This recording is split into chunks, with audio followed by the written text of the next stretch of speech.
Hi, adventurers and quest givers. This is Solsunforge or Dungeons and Taverns. Hopefully, your day is going well. The last video in the series we did was on armor class, how to calculate your AC and different types of armor, the protections they offer, and the negatives of taking heavier armor. This video, we're going to do the same thing, but for weapons. In D&D, there's many different types of weapons, and according to your class or your race or the feats that you take determines on which weapons you can use.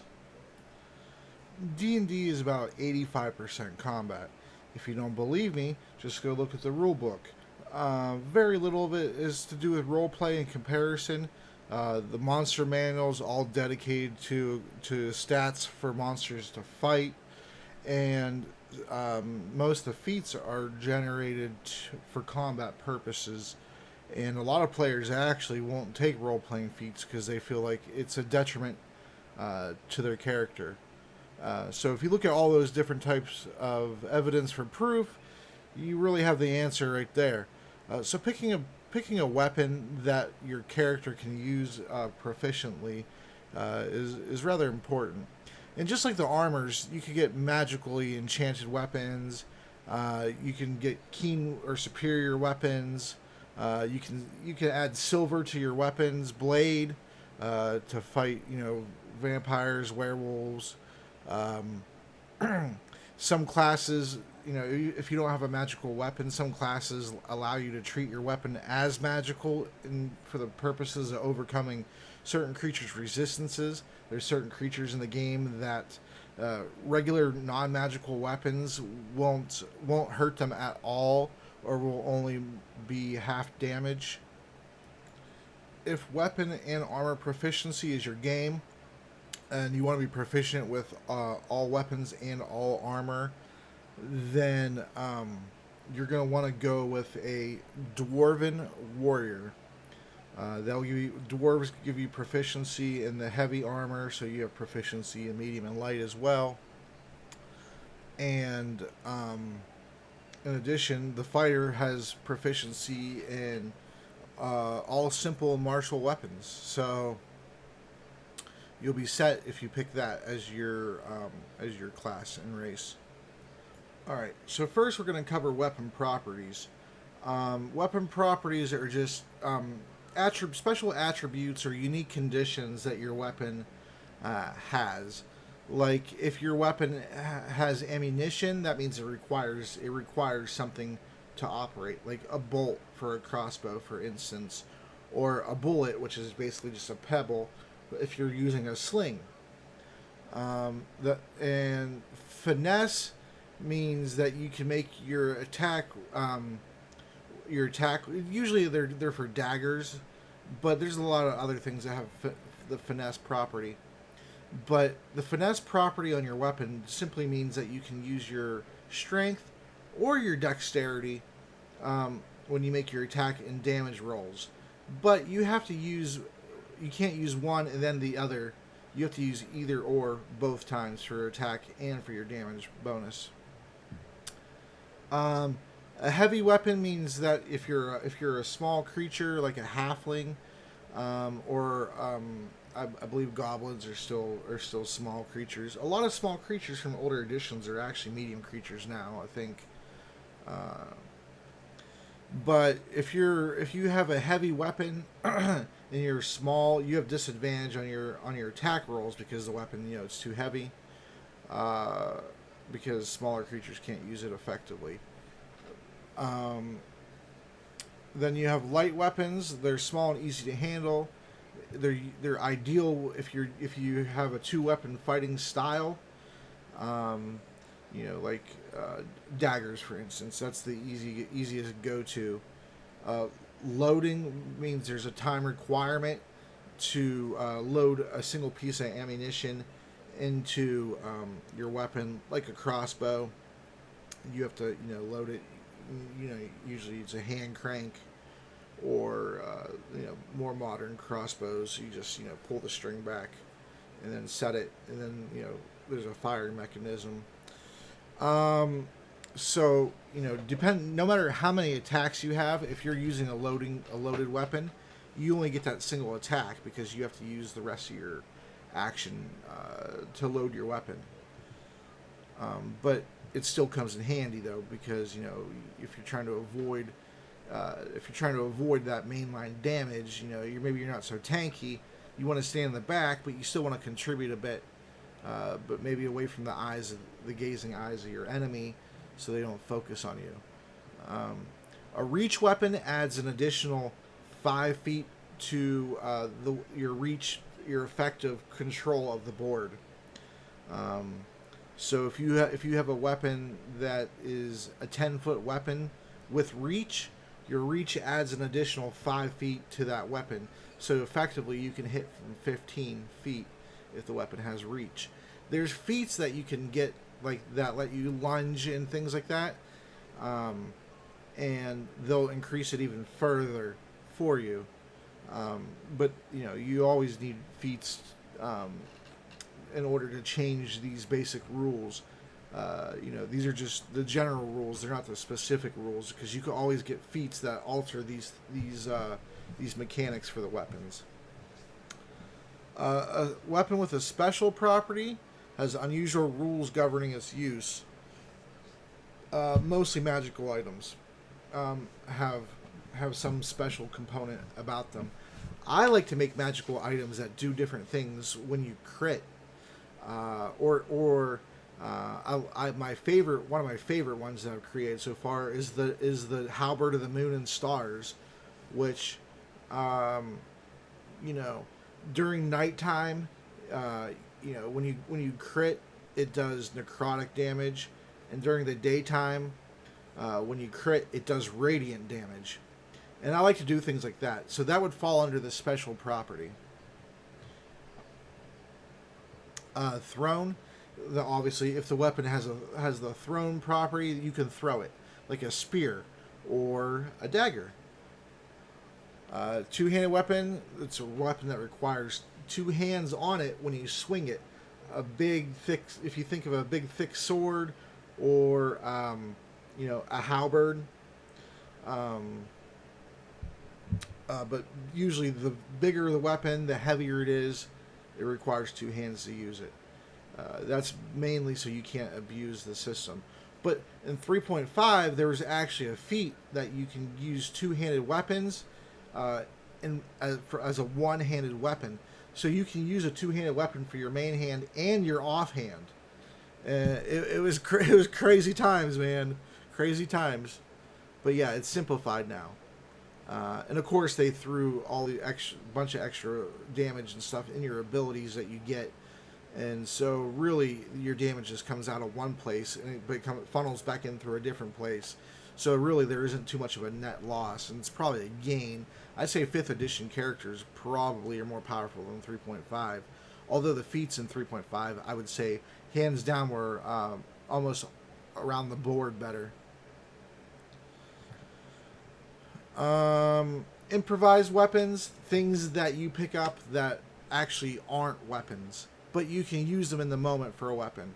Say, a barroom brawl, you pick up a chair or a bench or a table, and then the DM adjudicates, he makes a decision, he or she makes a decision on the damage that it does. Say you, instead of hitting somebody with a table or a chair, let's use a different example. Say that there's a cauldron with burning coals in it, and you throw some burning coals out into an enemy's face. Well, what kind of damage would that do? We don't actually have a rule for that, and so the DM has to come up with rules on the fly, because nobody knows every single rule, and sometimes even rules that are actual rules, you may not know they're actual rules, so you got to come up with something on the fly. But improvised weapons is one of those situations where you almost always are going to have to come up with something on the fly on how much damage it's going to do. If somebody picks up a rock, what size is the rock? How far are they throwing it? If you're dropping a rock from a higher distance onto somebody, like, those are all the considerations that you would make, and those are all examples of improvised weapons. And you could get crazy and silly with it. You could use a chicken bone if you wanted to. Whatever you wanted to use is an improvised weapon. And then I've already covered silver weapons a bit. Weapons are silvered on one side of the blade in order to overcome resistances of specific creatures.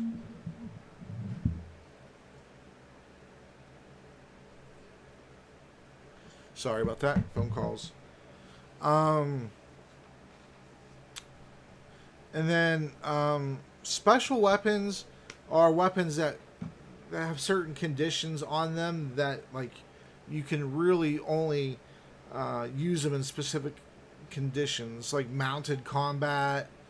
The lance, for instance, is very beautiful to use in mounted combat. If you're a cavalier, but if they come within your distance, within your striking range, then you have a disadvantage on your attacks because you can't poke them. Essentially, you're just at that point waving around a stick. If they come within your threat range, and then there's nets, which I've never came across players too many times. I could count them on one hand out of all the years I've been playing where players actually incorporate nets. But nets don't do any damage. They're really there to restrain creatures, and then the creature can break out or cut out or get assistance removing it or get assistance cutting out. It's really just a area denial, controlling the board type move.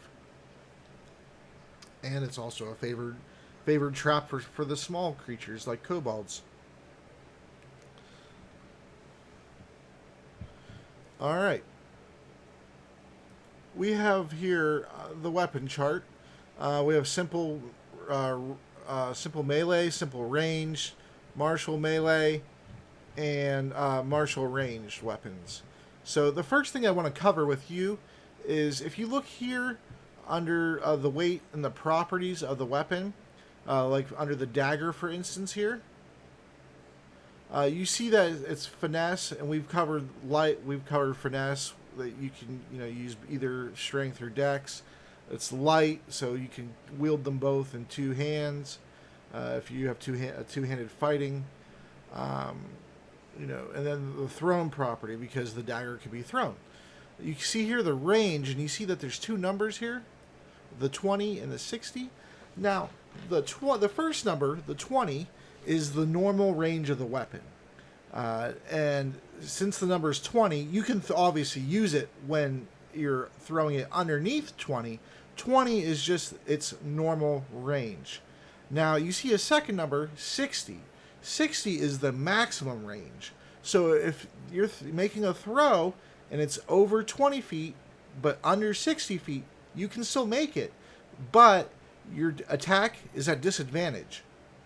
So, whenever you can, you want to move into range closer to your target if you're throwing and you're past that normal range, if you can get in a normal range.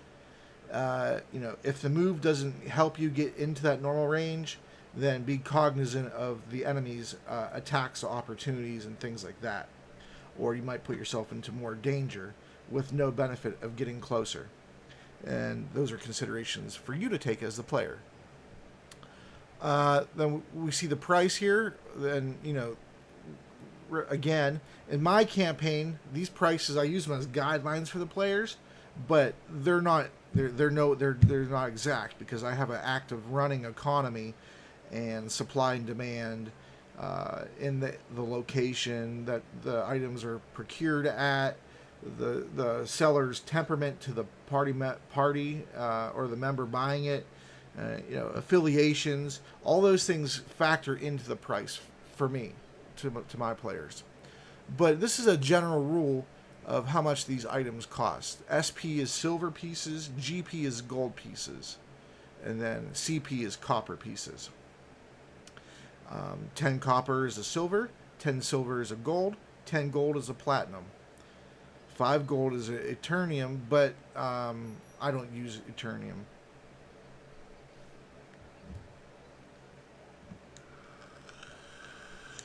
For currency, I should say. I don't use it for currency. I use it for jewelry and things, and I might use it for a special currency. But other than that, so let's see what else. What do we have here? You got the javelin, the hand axe. Those are all can be thrown. You see the ranges again, and really, your starting package will give you one of these unless your DM gives you the set gold to buy them. Your character in the player's handbook will tell you what you're proficient with. Your race will give you proficiencies. Your class will give you proficiencies. And as you level up, you may gain more proficiencies. It'll be in your class's descriptions. And then there's feats that will give you additional proficiencies if you wish to have a proficiency in a weapon that your class wouldn't already have. There's nothing to stop you other than that resource commitment at that point. And then there's ranged weapons. You don't really see slings too much anymore, but slings are pretty cool. They're mostly, in older editions, mostly a weapon of choice for halflings. Spears were mostly a weapon of choice of druids. And then, your light crossbow, your range. Darts, in the past were something for monks and druids. But anybody can use these, like I said. It just depends on your resource commitment. And then be cognizant of the gold value. When you're starting out early and you're picking your gear, you don't want to go with something too expensive. You'll be able to buy those things in the game. You don't want to shortchange yourself, buy too expensive of a weapon and not be able to afford the armor that you want. Because I would argue that armor is, in the long term, is more of a better investment. Because the difference of a damage between a D6 and a D8 on average is going to be a point. And so that's not really going to make or break your party. But you having a low armor class sure might. And so those are things that you need to be cognizant of. And then, of course, the bigger the weapon, the more damage it does. But then, of course, you get this, the two-handed here.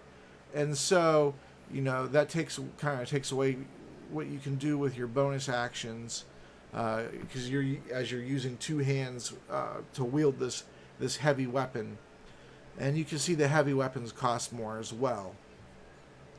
But you can see they go up to D12s or 2D6, and really the difference between a D12 and 2D6 is the 2D6. Your average is actually going to be higher than that D12 because you're rolling two dice. And if you were to even make that 3D4, you would probably even get an even higher average, honestly.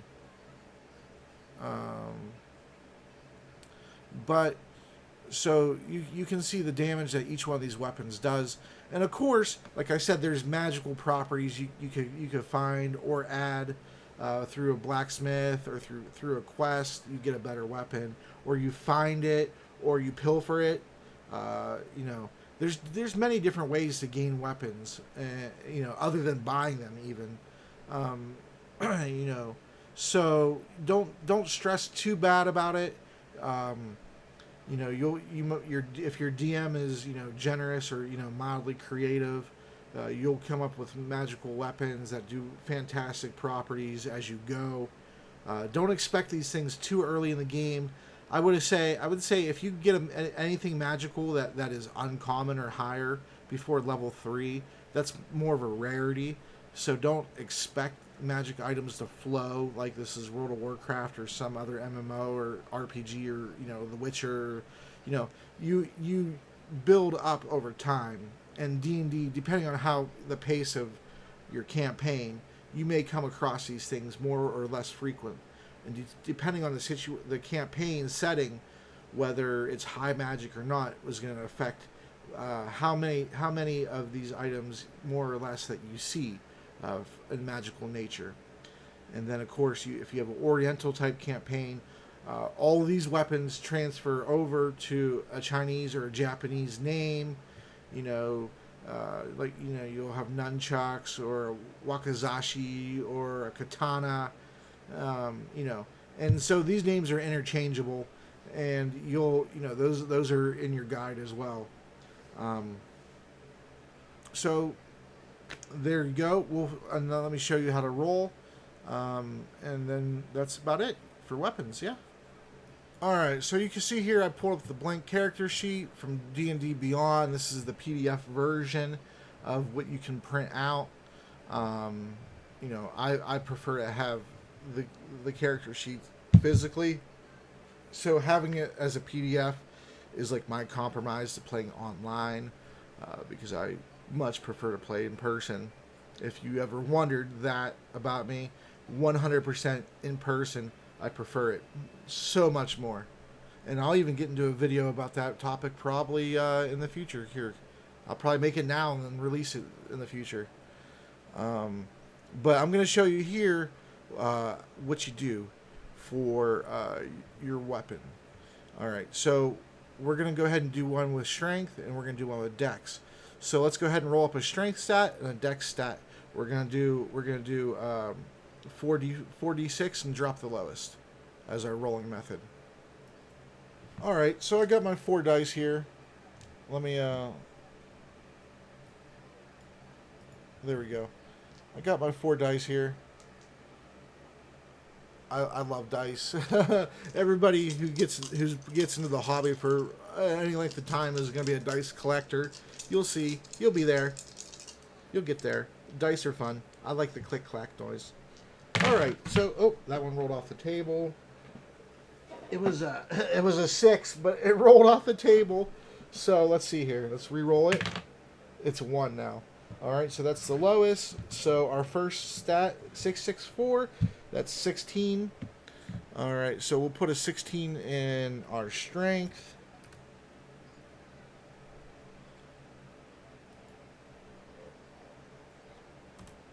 That's a 3 modifier. Our next roll for our dex, 5, 4, 4, 2. The 2 gets thrown away. So 5 and 4 is 9. 9 and 4 is 13. So go ahead and put down 13 for our dexterity. Give ourselves our 1 bonus. All right. So we have that covered. Now let's go ahead and go to the weapons. All right. So I'm going to show you the example with each type. Okay. So let's go ahead and start out first with a dagger. We're going to start out with a dagger. Very simple, but it's a very effective weapon and, you know, rather common.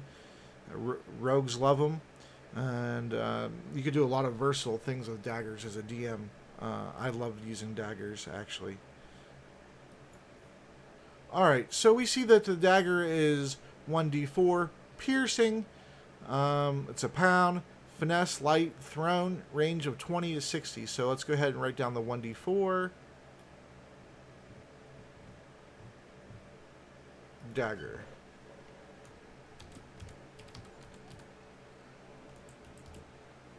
Daggers. Alright. 1d4. You can write under the notes, pierce. So you don't run out of space. You can shorten it up however you want. PIE, PRC. Alright, so we'll just do pierce, and then we'll do the range. The 1 pound weight isn't really going to matter too much at all. So range 20, 60. And again, remember the range, the 20 is the normal range of the weapon. So if you throw it and they're at 20, 15, 10, 5 feet away, you're good to go. Although there's penalties for in melee, but it's okay. And then, but if you're at 25, 30, 35, 40, 45, 50, 55, or 60, you can still throw that dagger, but you're going to go ahead and roll 2d20 and take the lowest one, and that's called disadvantage. All right. So, and then we seen that the weapon is finesse. Our strength is higher, so we're going to go ahead. We're going to use the strength, but we're going to go ahead and we're going to play this with dex instead. But because we have strength, other weapons that are strength, and I'm trying to just show you examples. Clearly, in this situation, you'd want to use the versatility of your strength being higher than your dex. But if you were a rogue, you wouldn't have your strength higher than your dex, likely anyway. But so we'll go ahead and use the dex. So that's a +1. So then we add +1. Okay. And then when we roll our attack, we add that 1. We're proficient in daggers, and so let's say that our proficiency bonus is a 4. All right. So that means you get a 4 +1 as your attack because you're proficient in the weapon. If you're proficient, whenever you're proficient in anything, that number is the base number that you add to everything you're proficient in. Your skills, your saving throws, everything that you're proficient in, that number gets factored in. And if you watch my past videos, you'll see exactly in each instance how it's factored in. I've done a skill video, I've done a video on saving throws, and so it's in there. But for this example, you take your 4, you add your +1, you get a 5. Okay, so your proficiency doesn't get added into your damage. Your proficiency gets added into your attack, right? So that means we get 4 +1. Our attack bonus is a 5. So when you have an attack bonus of any number that's positive, you add it to your D20 roll to see if you hit. Okay, so say you're fighting a goblin. Say you're fighting a goblin. Their AC is 13. Okay, so what you do is you roll your D20. I got a 2. Then you add your 5. That's a 7. Does 7 beat 13? It does not. So that's a miss. Okay. And then that's how you attack with your weapons. But that's for the dagger. So let's get rid of this dagger. We could just add another column. That's fine. All right. So that's the simple melee. Let's go with simple ranged. Let's go with the light crossbow. All right. So L period crossbow. It's always about doing it shorthand. You'll remember, your own shorthand. All right. Now, ranged weapons, if it doesn't say they're versatile, excuse me, if it doesn't say that they're finesse, then it goes off of your dexterity. As a general rule of thumb, all ranged attacks go off of your dexterity. All right. So we'll take the light crossbow, and it does 1d8, and that is piercing. So we'll go ahead and write pierce again, and then for the range, you don't even have to write range if you remember. I don't. I'm doing it just for you guys. Usually I'll just write 80/320, and I know what that means. But it's up to you, really. It doesn't, it's whatever you'll remember. But okay, so the light crossbow goes off of your dex. Again, our dex is 1. Again, we are proficient in the weapon, so you add your proficiency bonus, and so you get a +1 for the damage for your dex. You get a +5 when you're rolling the dice to see if you hit. And again, we're going to go ahead and take a shot at that goblin with the AC of 13. And I'm rolling like shit, of course. So I get rolled a 3. And then so you take the 3, you add your dex, so that's a 4. Then you add your proficiency, so it's an 8. So a roll of 8 is not better than 13, so that attack would miss. Alright, the martial melee weapon. Alright, Let's go with the Glaive.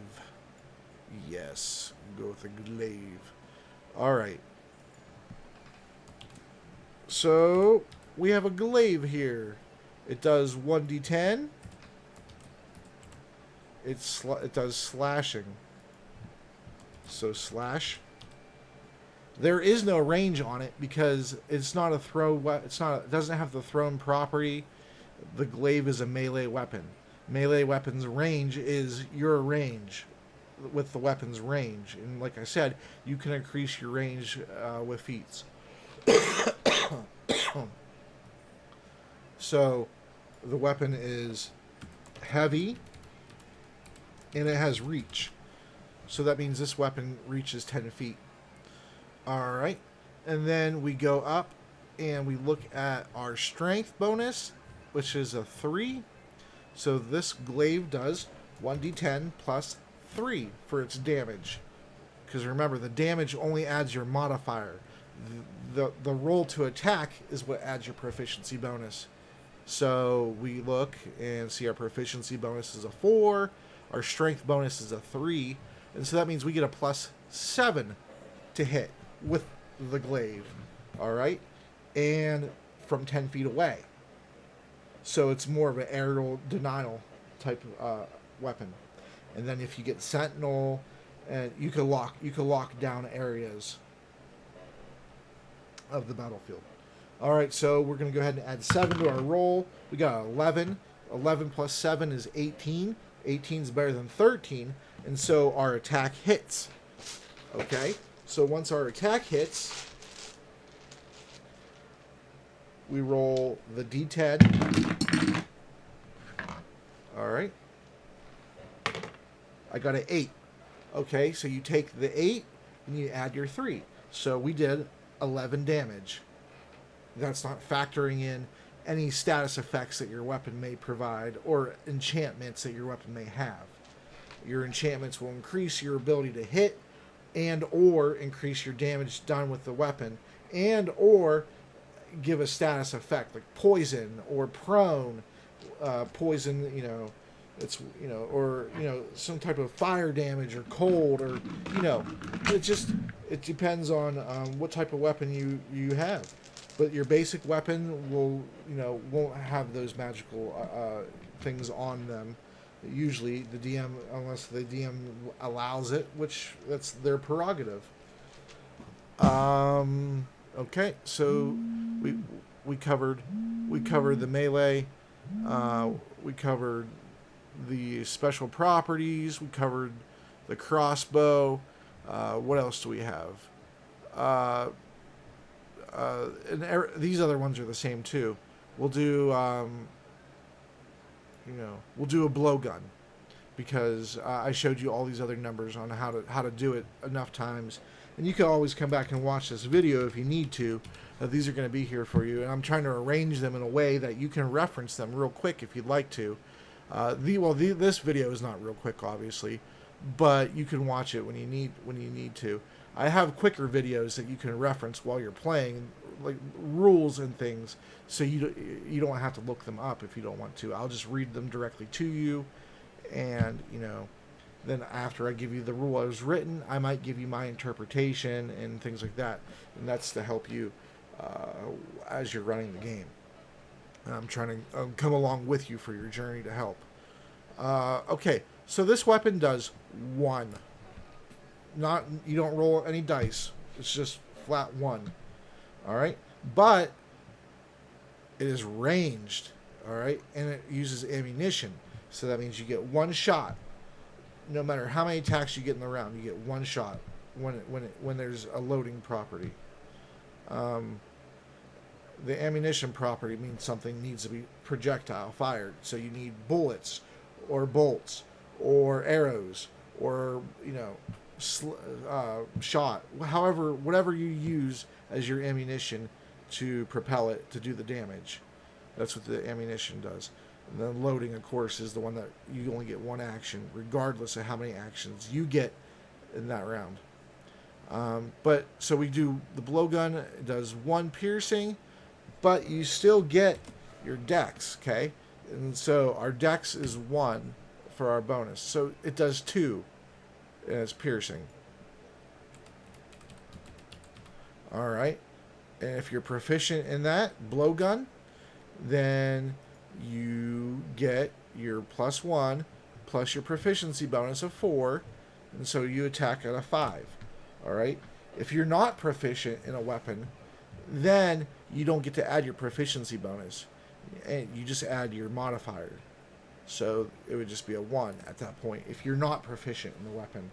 And then if the weapon's too oversized for you, then you're going to get a disadvantage with it in addition to not having proficiency with it. And so it's just better to have proficiency with the items that you're using. Okay? So this is a, hopefully extensive video, but it's a little bit of a quicker video. Oh,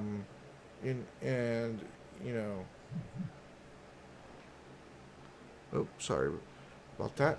Yeah, so hopefully it's a quicker video. You can see where I put my rolls at, my bonuses, the proficiency bonus there, and then each of the weapons and the examples that I gave are right here. And you could pause it and look at it and rewind and whatever you want. The video is yours now. I release it to you. Have a great day. I'll see you soon, and hopefully I helped you out to play a little bit of D&D. If you liked the video, give me one of these. I'd sure as heck like your follow. And if you know anybody who may be interested in what I'm saying, feel free to share it around. I'll be giving out my YouTube, not my YouTube, you already have my YouTube. I'll be giving out my Facebook and my Discord here shortly. I want to get back into the swing of things. I had to repair my computer, so I was out of making videos for about 10 days, and it just loaded up my backup copies, so now I'm just trying to get that back up, and once I do that, then I'll start sharing my socials, and I'll start incorporating you guys into my D&D Discord. And we'll have some good fun. We'll find some groups for you. Maybe I'll get to DM for you sometime in the future. That would be great. Eventually I'll have those Patreon tiers and all that stuff that everybody else does. I don't have that yet, but I'm making stuff for you already to go towards that end if that's things that you're interested in. Random encounter maps, dungeon maps. Just tons of maps. I'm working on the very early stages of a Kickstarter, and these are all things that need to go into an update video. But I just wanted to give you a little tiny update of things that are going to happen in this channel, pretty soon. So thank you so much for watching. I appreciate your time and your attention, and I'll see you again shortly. Have a great day. Before I go, I forgot to mention that if you want to learn more about weapons and armor and their uses in real life and as relation to video games, the transfer, Shadiversity is a very great channel. Shad is he explains everything very wonderfully detailed.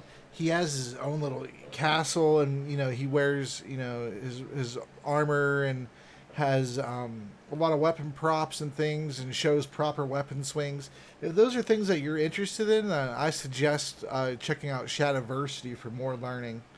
You don't have to tell him that I sent you or anything like that, but he has some really good content, and I think you would enjoy it. So check him out. All right, thanks. That's all I got.